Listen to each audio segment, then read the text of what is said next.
Շուրջ 12 օր Մերձավոր Արևելքի երկու ոխերիմ թշնամիները Իսրայելն ու Իրանի Իսլամական Հանրապետությունը հեռահար ավերիչ պատերազմ վարեցին, թիրախավորելով միմյանց ռազմավարական ենթակառուցվածքները։ Իսրայելը հիմնականում օդուժով, անօդաչու թռչող սարքերով ու բարձր տեխնոլոգիական այլ միջոցներով, Իրանը իր հեռահար հրթիռներով։ Զոհվեցին հարյուրավոր խաղաղ բնակիչներ։ Ամեն ինչ սկսվեց Իսրայելի հարձակումով հունիսի 13-ի վաղ առավոտյան։ Իսրայելական ավիացիան ավելի քան 200 կործանիչով ու հարյուրավոր անօդաչուներով շուրջ 300 հարված հասցրեց Իրանի միջուկային հրթիռաշինական, պաշտպանական ու ռազմավարական նշանակության այլ օբյեկտներին, հիմնականում նպատակ ունենալով ոչնչացնել Իրանի միջուկային ներուժն ու բալիստիկ հրթիռների մեծ զինանոցը։ Իսրայելը մտավախություն ունի, թե Իրանը ցանկանում է միջուկային զենք ստեղծել եւ դրանով ոչնչացնել սիոնիստական ռեժիմը։ Թեհրանը հայտարարում է, որ զարգացնում է իր միջուկային ծրագիրը բացառապես խաղաղ նպատակներով։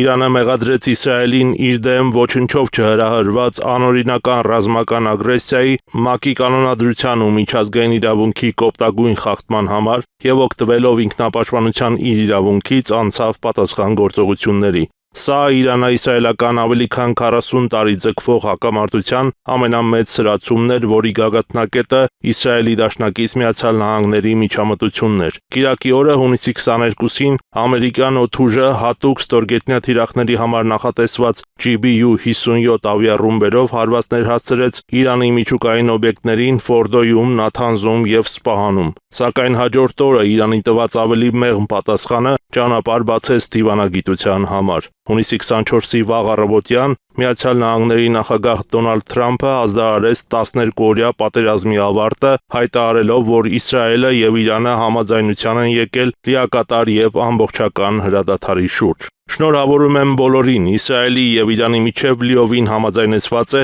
որ լինելու է լիակատար եւ ամբողջական զինադադար, մոտ 6 ժամվա ընթացքում, երբ Իսրայելը եւ Իրանը կավարտեն իրենց վերջնական առաքելությունները։ 12 ժամվա ընթացքում, որից հետո պատերազմը կհամարվի ավարտված։ Պաշտոնապես Իրանը կսկսի հրադադարը, իսկ 12-րդ ժամին Իսրայելը կսկսի հրադադարը, իսկ 24-րդ ժամին աշխարհը կողջունի 12-օրյա պատերազմի պաշտոնական ավարտը, հայտարարեց Սպիտակ տան ղեկավարը։ Կարող ենք սա համարել Իրано-իսրայելյան հակամարտության այս շրջափուլի ավարտը։ Թրամփի եւ միջազգային այլ դերակատարների ջանքերը կհանգեցնեն հարաբերական խաղաղության հաստատման։ Երևանի պետական համալսարանի քաղաքակրթական եւ մշակութային հետազոտությունների կենտրոնի ավագ գիտաշխատող Արաբագետ Հայկ Քոչարյանը Եվրոմեդիա 24-ի հետ զրույցում նշեց, որ հրադադարն այս պահին իրատեսական է այնքանով, որքանով այն հնարավորություն է տալիս բոլոր կողմերին դադար տալու, գնահատելու իրավիճակը եւ վերախմբավորելու իրենց ուժերը։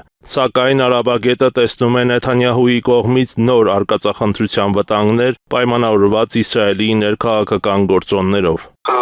Այն որ հրադադար այս պահին հնարավորություն տալիս բոլորին հասկանալու ուր են հասել եւ ուժերը կոնսոլիդացնելու, այդքանով հրադադարը կպահպանվի։ Ունենք տարբեր կողմից եկող սիգնալներ, որ չեն ուզում շարունակել, հիմնական Միացյալ Նահանգները, Իրանը տեսնում ենք դիրքորոշում, բայց եթե նայում ենք տարածաշրջանային զարգացման տրամաբանության մեջ եւ ներգրաված կողմերի շատ մեծ հավանականություն, որ իսրայելական կողմը կարող է զինադադարը օգտագործել վերախմբավորվելու եւ վերադիրքավորվելու համար եւ հաջորդի տեսնենք, որ մի նոր պայմանական ասած արկածախնդրություն անի, որպեսզի շարունակի, որտեվ այն խաղաղությունը ոչ ռազմական գործողությունները, եթե դադարում են եւ չեն ծավալվում, Իսրայելի ներքին կյանքի, քաղաքական ներքին քաղաքական կյանքի վրա լուրջ հետևանքներ է թողել։ Բնականաբար ստեղ կան մի քանի ֆակտոր, որը փորձելու է ամեն կերպ այդ աշխուժությունը եւ ակտիվությունը պահպանել արտաքին վտանգի եւ տարածաշրջանային քաղաքականության ընդլայնման, որպեսզի նաեւ լուծությանով երկրի ներսում ներքաղաքական խնդիրները, որոնք ինքը ունի։ Ժամանակ կարծում եմ, որ կարող է որոշ ժամանակ, եթե Նեթանյահուն մնում է իշխանության եւ այդտեղ պրոցեսներ չեն սկսում, որոնք կարող են Նեթանյահուին զրկել իշխանությունից, դա կարող Իսրայելը օգտագործել որպես վերադիրքավորվելու եւ ուժերը վերախմբավորելու ժամանակահատված եւ հաջորդիվ էլ ինչ որ մի գործողությունների ականատես լինենք։ Այն վտանգը, որը կար որպես մեծ պատերազմ, այդ ամեն ինչ որ պետք է սկսել, այդ ամբողջը անդրադարձվեց։ Այս պահին դժվար է իհարկե ասել, թե արդյոք Իսրայելին ու Միացյալ Նահանգներին հաջողվել է ոչնչացնել Իրանի միջուկային ծրագիրը։ Հայկ Քոչարյանը փաստում է, որ հստակ տվյալներ կամ ապացույցներ այդ մասին չկան, թե ինչ վնասներ են կրել Իրանի միջուկային օբյեկտները։ Առավել ևս, որ Իրանը հայտարարեց, որ նախքան ամերիկյան հարվածները հասցրել էր դուրս բերել իր ատոմային ենթակառուցվածքները Ֆորդոյից, Նաթանզից եւ Սպահանից։ Արաբագետի խոսքով ստեղծված իրավիճակում բոլոր կողմերն էլ կարողացան պահպանել իրենց դեմքը։ Իսրայելն ու Միացյալ Նահանգները կարող են հայտարարել, թե Իրանն այլևս չի կարողանա վերականգնել իր միջուկային ենթակառուցվածքները, բայց իրականության մեջ հնարավոր է Իրանը պահպանած լինի իր կարողությունները եւ շարունակի զարգացնել միջուկային ծրագիրը։ Արաբագետն ընդգծում է, երբ ասում ենք միջուկային ծրագիր, խոսքը ոչ թե միջուկային զենքի, այլ խաղաղ նպատակներով ատոմային էներգիայի օգտագործման մասին է, որն Իրանի իրավունքն է։ Մեկ այլ շատ ավելի կարևոր հարց հայկական տեսանկյունից։ Այս պատերազմի ավարտով չեզոքացան դրանից բխող տեսական սպառնալիքները Հայաստանի համար։ Արևելագետի խոսքով հրադադարը կարևոր է Հայաստանի անվտանգության տեսանկյունից, բայց սա նաև լավ առիթ է վերանայելու Հայաստանի անվտանգության համակարգի հետ կապված հարցերը։ Այն որ արևանության պատերազմ չի նախատեսվում եւ հնարավոր է բանակցային գործընթացով զարգանան դեպքեր, դա չեզոքացում են այն վտանգը, որը կարող է լինել, եթե ունենայինք հարավային սահմաններում անկայունություններ եւ ձևավորումներ սահմանների։ Համար ստեղ այդ կարևոր է հրադադարը մեր անվտանգության տեսանկյունից, բայց սա այլ հնարավորություն է հասկանալու այն դինամիկան, որ տեղի ունեն տարածաշրջանում եւ այն զարգացումները, որոնք տեղի են ունենում, եւ Հայաստանը ոնց պիտի պատասխանի դրանց։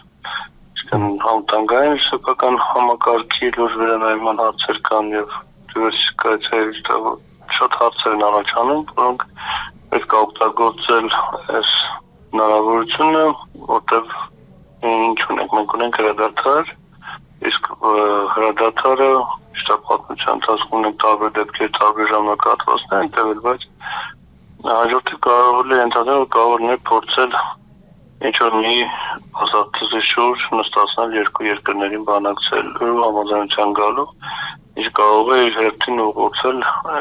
նորից սրացումներով եւ զարգացումներով։ Մի խոսքով անելիքները շատ են, պետք չէ մտածել, թե ամեն ինչ վերջացել է եւ զբաղվել այլ գործերով։ Պետք է այս հարցը մշտապես պահել աչքի առաջ օրակարգում։ Իսրայել-Իրան հաջորդ բախումը կարող է ավելի ավերիչ լինել ամբողջ տարածաշրջանի ու աշխարհի համար անդառնալի հետևանքներով։ Արամ Սարգսյան, Համլետ Սմոյան, Եվրոմեդիա 24